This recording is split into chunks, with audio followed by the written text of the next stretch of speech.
crispy. And welcome to another episode of Figures in Action. And I just realized that I am not prepared. Didn't pop this head, but I can't even speak, man. That's how unprepared I am today. On my way to work, so I figured let me do this video before I get there, because usually I upload these videos at my job. I don't have a PC at home or a laptop, so anyway, let's get into it real quick. Let's see if I can get in and out in 10 minutes. So, was contacted by a gentleman who was interested in knowing if I can create a Masters of the Universe themed diorama, more specifically the Slime Pit, Hordak Slime Pit. My understanding from what I remember is that Hordak was She-Ra's main villain. I remember having Hordak, the action figure Hordak, and I used to collect Masters of the Universe. Remember, I was in 1984, 85, 86, I was 10, 11, 12 years old, man. So this was like, you know, G.I. Joe, Transformers, Masters of the Universe. This was all, it was all huge to me. So was contacted to do this first time, and he was asking me to do anything that's Masters of the Universe related, so I was very excited about it. Even more excited that this piece is actually going to the Middle East. I have had pieces that have traveled or have been sold or commissioned to people in Australia, Canada, Mexico, so it's really cool to have another piece out there in the world, so I'm very excited for that. So let's get into this real quick. Just wanted to put a Marvel Legends Loki action figure. He's about 6.5 inches tall. Wanted to put that in for you know, for reference in terms of the size. The pit is about that deep. It's not too deep. So again, going back to my understanding, there was a dinosaur on the so this was a playset that was released by Mattel, I believe. Then there was a dinosaur head on top, and there was a slime that you would put through here and it fall, and I think turn good guys evil. There was a claw, so imagine my hand kind of flipped backwards. So there was a claw that would hold them in place, but we didn't recreate the claw. Instead, I just went with shackles pretty much, just so that they would be kind of shackled to the wall while the dinosaur did its thing. Unfortunately, I originally wanted to make it so that the slime part worked. I was going to rig it so it could kind of do the whole slime thing and seal the pit in here so it wouldn't damage it. But interestingly enough, you can't ship slime to the Middle East, so you can't ship a certain amount. It's a pretty interesting rule that they have, so had to go away from that. So anyway, let's go through this real quick. Let me pull out my ruler, which should be right here. Yes. All right, so we're looking at 12 inches across. I do not remember how deep this is. We got about 13 inches deep, and the height is about 14, 15 inches tall. This was created out of insulation foam board, and I'll go through some of the materials that I use outside of the insulation foam board. So these chains, I just got them at like, I think it was, pretty sure it was AC Moore. You can go to a jewelry section, and they just had this like a long rope just kind of folded up into a bag. It wasn't too expensive, but what I did is I just kind of gave it a wash, kind of a rusty looking wash, but not too rusty. Just wanted to kind of give it a little bit of a rust. What you have here is just basically foam sheets. So I just bent, you know, kind of rigged it so that it fits around most wrists, because you can't I asked the client if you can take the hands off the figures, his figures, and you cannot. So I made it big enough so you can kind of fit the hands in there, and it was black. The original color of the foam was black. I painted it in silver and chrome, and then I Mod Podged it so that it shouldn't, the paint shouldn't rub off on the action figures. And to hold it here in place, there's actually like a little piece of balsa wood in here. Drilled a hole through it and just kind of clamped it down, clamped it here, and that's what made up kind of those shackles.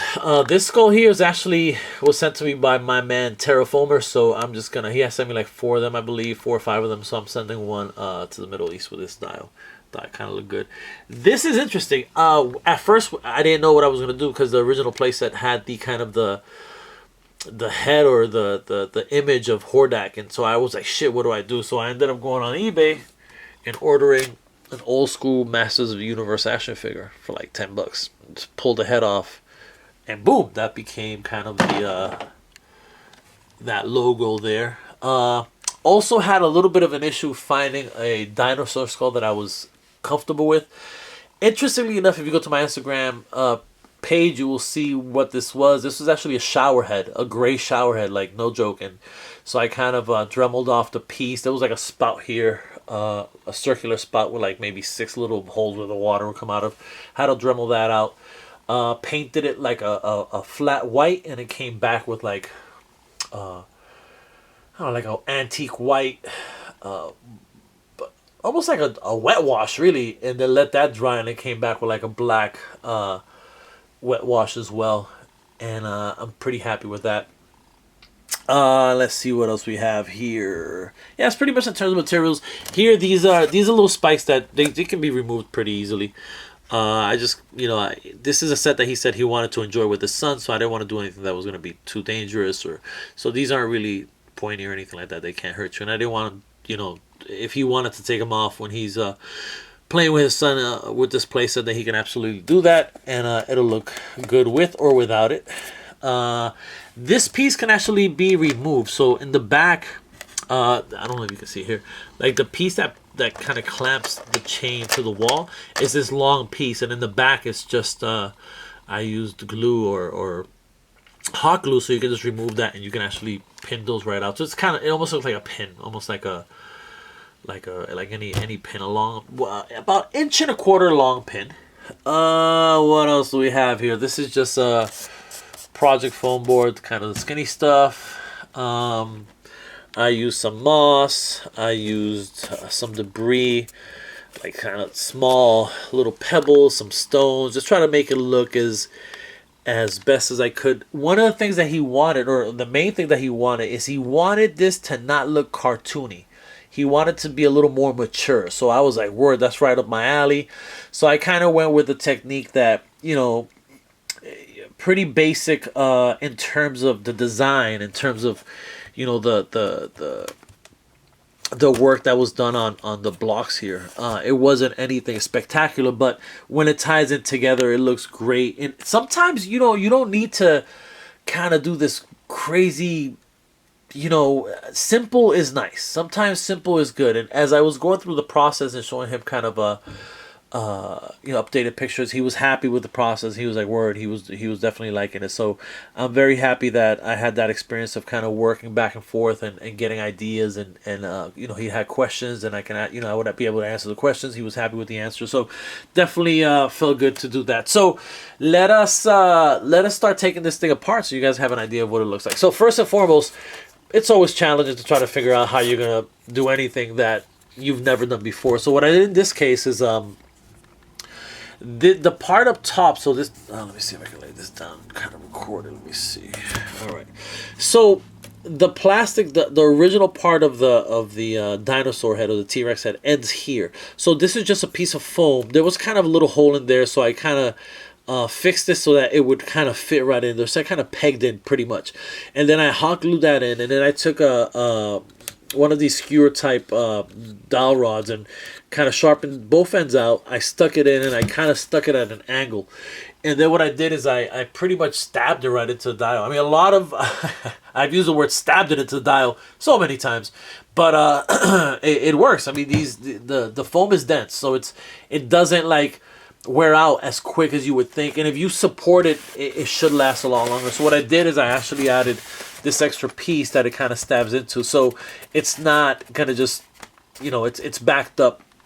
Also had to install these pieces because this head is pretty heavy, so I wanted to make sure that the balance was there. So we have some good balance. Like the wall is the freestanding, or not freestanding, but the wall that's standing here, I was afraid it would like move one way or another. But with being able to add these pieces here, it's pretty steady. I was able to when you install the dinosaur head, and I should be able to show it. When you install the dinosaur head, you're still able to pick this up. So that just shows the balance, so it's not going to fall either way, which I was very happy with. This is the part that I was telling you guys we could just take out, or he could just take out the glue, and those shackles will come off. So, alright, so let's take this apart real quick, because I just want to show you guys. So, it's actually only 3 pieces, really. The back wall here. So So we have the back wall. This was done out of dowel rods and balsa wood as well. And what I did is I kind of had to create a divot in there so that would fall into place. Just give it a little more support. And yeah, so there's one piece. Then this piece comes off. Oh, there goes the skull. So you have the base, the back wall, and kind of the this part here. I mean, I always find it so interesting that you kind of see this, right? And it looks great. It looks great. Then you kind of see the guts of it. You're like, ugh. Right? So I always like to kind of show that. So you can see that, you know, there's a lot of work that's going into a lot of moving pieces.